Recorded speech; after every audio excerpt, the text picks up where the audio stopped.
आज़ादी और जिम्मेदारी साथ साथ चलती है, सचिन तेंदुलकर कहते हैं। देश के 77वें स्वतंत्रता दिवस पर ये आज़ादी हमारे पूर्वजों के बड़े बलिदानों से मिली है। इस आज़ादी का महत्व तभी है जब हम कर्तव्यों को याद रखें और उन्हें निभाएं भी। विविधता में एकता, ये शब्द विश्व के सबसे बड़े लोकतंत्र भारत का सार है। आज जब हम कई क्षेत्रों में दुनिया का नेतृत्व कर रहे हैं तो इसके पीछे हमारा ऐतिहासिक संघर्ष और त्याग ही है। 77वें स्वतंत्रता दिवस पर हमारे लिए यह याद रखना महत्वपूर्ण है कि आज़ादी हमारे पूर्वज की अर्जित है। उसके साथ वे हमें देश के प्रगति के लिए कुछ जिम्मेदारी भी दे गए हैं।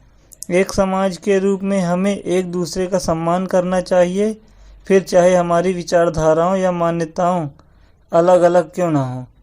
11 भारतीय खिलाड़ी एक मैदान पर हमेशा एक राष्ट्र के लिए खेलते हैं, वहीं उनका हौसला बढ़ाने के लिए भारतीय होते हैं, ना कि हिंदू, सिख, ईसाई या मुस्लिम। यह बात राष्ट्र निर्माण से जुड़े हर क्षेत्र में लागू होती है। जब मैं खेल रहा होता था तब मैं भी जिम्मेदारी की इस भावना का एहसास हुआ। अपनी उपलब्धियों से अधिक रहता हूँ, जबकि मुझे यह अधिकार था कि मैं अपनी तरह से खेलूं। तब भी मैंने कभी यह नहीं सोचा कि हर गेंद पर बाउंड्री लूं। मैंने हमेशा टीम की ज़रूरतों और परिस्थिति के अनुसार ही खेला। जिम्मेदारी की यही भावना टीम के हर सदस्य में रहती है। एक देश में नागरिक के कुछ रूप में हम कोई भी काम करते हैं तब भी यह सही बात होती है। हमारी स्वतंत्रता धर्म, संप्रदाय, लिंग, जनसांख्यिकीय और अन्य विविधताओं से ऊपर है। आज द्रौपदी मुर्मू हमारे देश की पहली ट्राइबल महिला राष्ट्रपति है। देश की सुदूर हिस्सों की आज खिलाड़ी आगे आ रही हैं और दुनिया भर में देश का नाम रोशन कर रही हैं। चंद्रयान 3 की गतिविधियों को राष्ट्र की प्रगति में एक नई गति और नए आयाम पैदा कर देता है। चांद पर पहुंचने के इस मिशन में डॉक्टर रितु श्रीवास्तव जैसे वैज्ञानिक का समर्पण देश के नागरिकों के लिए आदर्श साबित करता है। इस तरह के काम सिर्फ देश की वैज्ञानिक प्रगति को ही नहीं बढ़ाते, वे एक नागरिक के रूप में हमें जागरूक करते हैं कि देश की विकास की अनंत संभावनाएं मौजूद हैं। एक जिम्मेदार नागरिक के रूप में चुनाव में नियमित रूप से मतदान करके हमें एक देश में सतत विकास की अहम भूमिका निभाते हैं।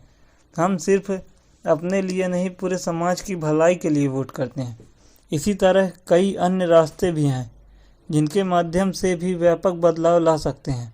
छोटी छोटी चीज़ें जैसे सभी का आदर करके, ट्रैफिक नियमों का पालन करके, पर्यावरण की रक्षा से, आसपास स्वच्छता रखने से, उपभोक्ताओं को अलर्ट करके, बुजुर्गों और ज़रूरतमंदों की मदद करके हम अपने लिए एक बेहतर जगह का निर्माण कर सकते हैं। अब हम यहाँ पर हैं कि स्वतंत्रता के साथ हमारे कर्तव्य को भी वहन करें। जब हम 77वें स्वतंत्रता दिवस से 100वें और उससे भी आगे बढ़ रहे हैं, ऐसे में काम और जिम्मेदारियों का एहसास भी महत्वपूर्ण होता जा रहा है। यह सचिन तेंदुलकर कहते हैं।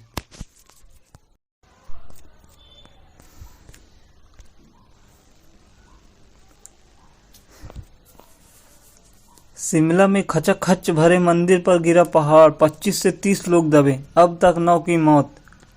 हिमाचल प्रदेश में रविवार से जारी मूसलाधार बारिश से हाहाकार मच गया। भारी बारिश की वजह से जगह जगह भूस्खलन की खबरें आ रही हैं। सोलन में भूस्खलन की वजह से 7 लोगों की मौत हो गई और 3 लापता हैं। हिमाचल प्रदेश में पिछले 2 दिनों से जारी मूसलाधार बारिश से हाहाकार मचा हुआ है और सोलन में भूस्खलन हो गया है और 3 लोग लापता हैं, जिसमें से 7 लोग की मौत हो गई है। वहीं राजधानी शिमला में भी भूस्खलन की वजह से बड़ा हादसा हो गया। समरहित में शिव मंदिर पर पहाड़ टूटकर गिर पड़ा। मलबे में करीब 2 दर्जन से अधिक लोग दब गए। अब तक 9 के शव बरामद कर लिए गए हैं। हिमाचल प्रदेश में भारी बारिश कहर बनकर गिरी और आपदाएं रुकने का नाम नहीं ले रहीं। राजधानी शिमला और उपनगर समर हिल में सोमवार सुबह सुबह भूस्खलन हुआ। इस घटना में प्राचीन शिव मंदिर बड़ी मात्रा में ध्वस्त हो गया। हादसे में 2 दर्जन लोग दब गए और शवों को निकाला मलबे से, तो इनमें 2 मासूम बच्चे, 5 परिवार के 7 लोग। राहत बचाव दलों ने 9 शवों को मलबे से निकाला, घायलों को भी बाहर निकाला। शिमला के डीसी आदित्य नेगी ने एसपी संजीव गांधी घटनास्थल पर मौजूद हैं और रेस्क्यू ऑपरेशन का निरीक्षण कर रहे हैं। यह मंदिर पहाड़ी के नीचे स्थित है। पहाड़ी के बार बार हो रहे भूस्खलन से राहत कार्यों में बाधा आ रही। भूस्खलन की घटना सुबह 7:15 बजे हुई।